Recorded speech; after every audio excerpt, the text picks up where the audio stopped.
used as new ammo by Trump to push the big election lie.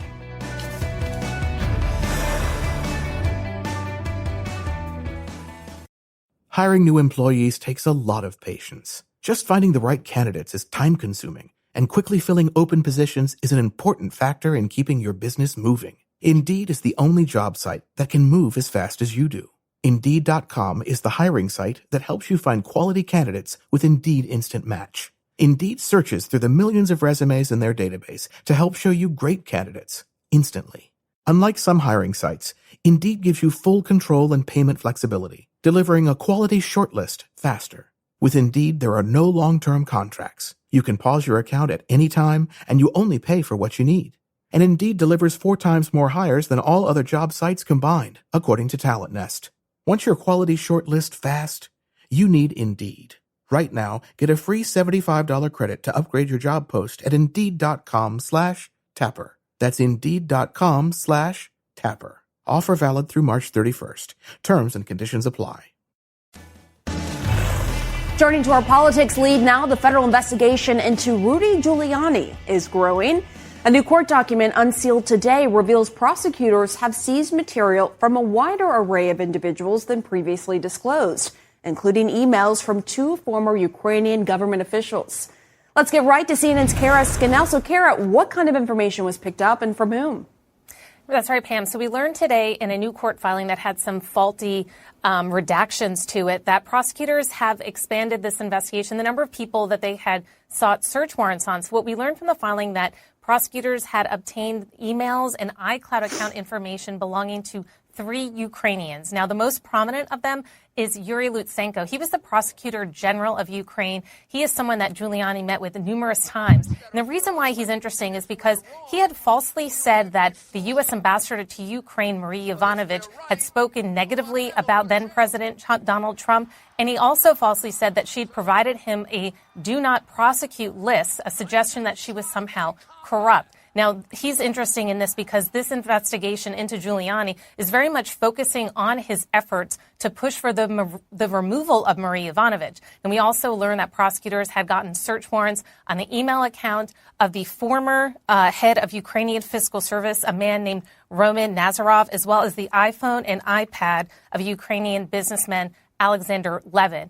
Now, these searches all occurred in late 2019 and early 2020. That was just weeks after Lev Parnas and Igor Fruman were arrested at the airport on their way to Vienna. Now, this comes to light because there's this big fight over the search warrant for Giuliani's office and home, and the Parnas's lawyer here is seeking the ability to obtain any documents that relate to his client and some of these other defendants. Pam? And President Trump, also facing legal trouble, as we know, responded today to his role in the January 6th insurrection from a lawsuit filed by Congressman Eric Swalwell. What's his defense? What is he saying? Well, Pam, former President Trump is saying that when he spoke to that crowd of supporters on January 6th and encouraged them to head to the Capitol and encourage them to push to stop the certification of the presidential election for Joe Biden, he was saying that he is protected from that because of his First Amendment rights to speech, and also because when he made those comments that day, he was the president of the United States, and therefore he said he should have absolute immunity from this lawsuit. Pam? The absolute immunity has been the case that the Trump administration and lawyers have been making for quite some time on other issues as well. All right, Kara Scannell, thanks so much. Let's bring in Preet Bharara, former U.S. attorney for the Southern District of New York. Great to see you, Preet. So let's start with what the former president is saying. Trump's attorney says that Trump's speech was a constitutionally protected act of the presidency. What does that mean? Well, everyone has and there are 2 issues going on here, both of which Kara mentioned in passing. One is that as a citizen of the United States of America, you have First Amendment protection to speech. There are limitations on that right to speech. You can't incite an insurrection. You can't engage in seditious conspiracy and a bunch of other things. But it's a serious right. It's a serious invocation of a defense. And he is saying, given the nature of the speech he made, that he can't be held liable based on Eric Swalwell's suit. The second thing is a distinct defense, and also from where I sit, not a frivolous defense, unclear whether or not it will pass muster. And that is because he was acting, according to his lawyers, within the scope of his duties as president, within his job description as the president, leader of the country, that he can't be sued for things he did in good faith in that capacity.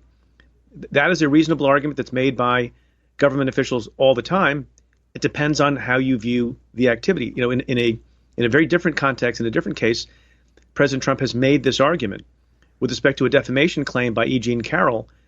He has made the claim that the things that he said that formed the basis of that defamation suit were within the scope of his duties and obligations as president. And at least one judge has rejected that and said the things that he did were outside the scope. So depending on the response by Eric Swalwell, which I'm interested to see, and how the judge views the argument, they could be decent arguments to dismiss the case, or they could not. You have Giuliani as well, his former personal attorney, defending his comments on January 6th when he told the crowd to contest the election with, quote, trial by combat. What kind of legal liability does he have? Well, I don't know that there had been a lot of attempts and speculation about whether or not certain kinds of people who are high up in the food chain, like Rudy Giuliani and President Trump, will be held accountable in some way with respect to January 6th. There was an impeachment proceeding. It failed ultimately in a conviction of Donald Trump. We have an impasse with respect to the creation of a January 6th commission, which might not necessarily hold people accountable, but might bring out the truth and everyone's full participation. There's the question of what the DOJ is doing. And so, it's unclear. The language was certainly not good language. I think that Rudy Giuliani, because he was a private citizen, in some ways is in a better legal position than the president, in some ways in a worse legal position than the president, because the president is the one whose election was at stake and who was making all the comments about, marching to the Capitol. And clearly his intent was, in some way, probably in a dramatic way, to cause the election not to be certified. And that's the basis for the argument, even though he was not as explicit as he might have been, that his words are not protected free speech, but were cause for incitement. I'm going to go back to that federal investigation into Giuliani that Kara was laying out for us. This investigation has been going on for more than 2 years. Are we closer to the end than the beginning? What is your view of it? It's hard to say. I would get this question all the time when I ran that office. And sometimes an investigation takes a year, sometimes 2 years, sometimes even longer. Part of the reason the investigation is delayed, according to the reporting, I think this has been confirmed by multiple sources, that prosecutors wanted to get information from Rudy Giuliani devices and premises for a while, back when Bill Barr was the attorney general, or at least the prior administration.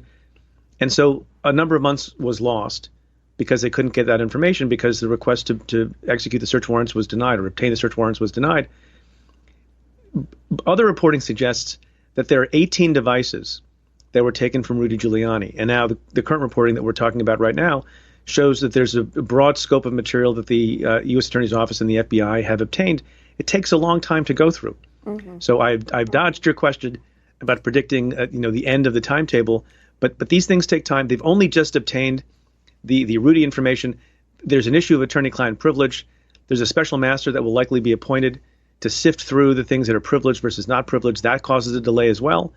So it'll be some time still, I think. Yeah, I've covered DOJ long enough to know that even when you think an investigation is wrapping up, it could be prolonged because new evidence surfaces, new people you want to talk to. So I know how difficult it is to put a timeline on it. Preet Bharara, thank you so much. Thank you. Condemnation, but no action. The House GOP leaders finally weigh in on Marjorie Taylor Greene's vile comments comparing mask mandates to the Holocaust.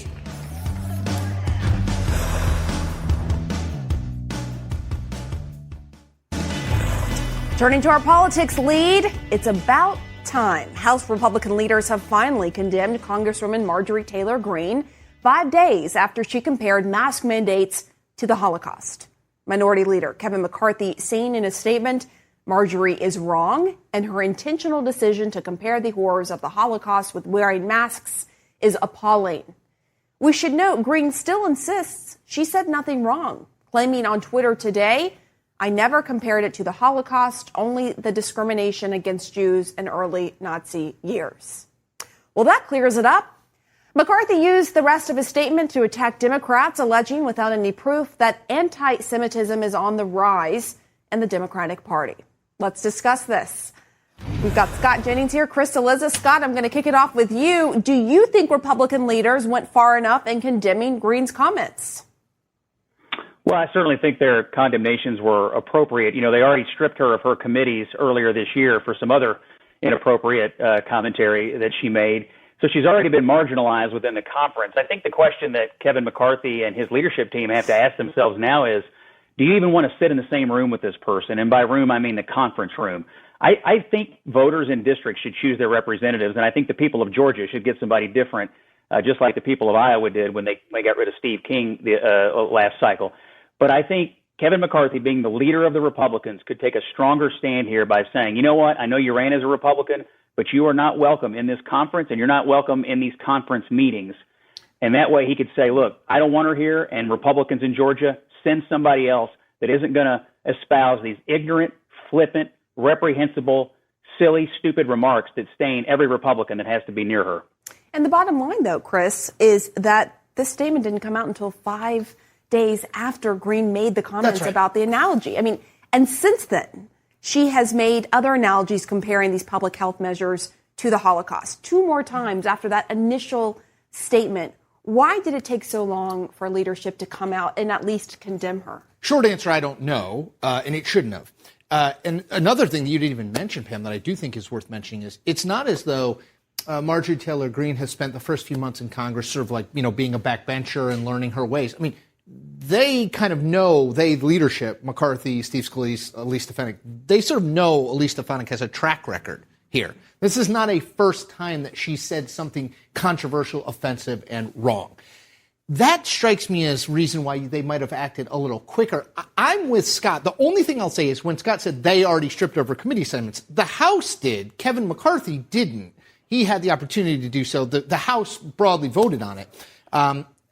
I would think there are options open to them short of expulsion. There's censure. There's a slightly less nasty reprimand. I mean, there are ways that this can be done. It has been done. Dave Schweikert in 2020, Arizona congressman, was censured. Charlie Rangel in 2010, was reprimanded. Charlie Rangel in 2010, New York Democrat, was censured. So it's happened. It can happen. Actions speak louder than words, and I think they have to do more. It's interesting seeing sort of the waterfall of condemnation seeming to start this morning with this tweet from one of the top fundraisers for former President Trump. Jeff Miller tweeted, WTF is wrong with you. I think you need to pay a visit to the U.S. Holocaust Museum. I'd be happy to arrange. Then maybe going forward, you wouldn't make any more disgusting, ignorant, and offensive tweets. If I'm wrong and you're not ignorant about Holocaust, then you are disgusting. So what do you think, Scott? Is that what it took for Republican leaders to finally condemn Greene?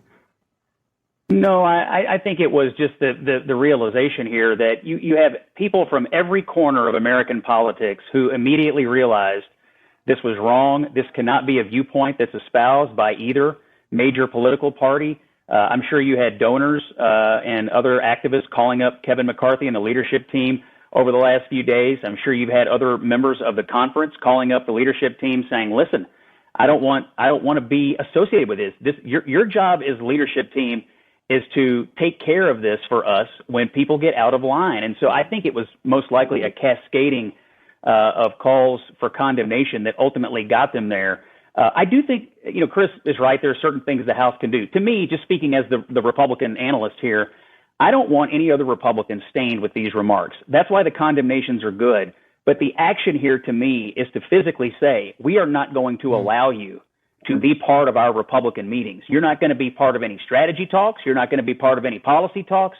You're not going to be in the room when we discuss what we as a party are planning to do for this country this year and as we head towards the midterms. I think that, to me, is a vital thing because you don't want any voter out there believing that if the Republicans take the majority, this is going to be somebody that has an influential voice in the conference. But I just want to ask you, Scott, because Marjorie Taylor Greene does have growing influence in the party. Just look at her fundraising numbers. After she has said controversial things in the past, her fundraising numbers went up. So clearly she is appealing to a wide swath of GOP voters here. I mean, isn't she representative of sort of where the GOP is heading right now. I totally disagree that she's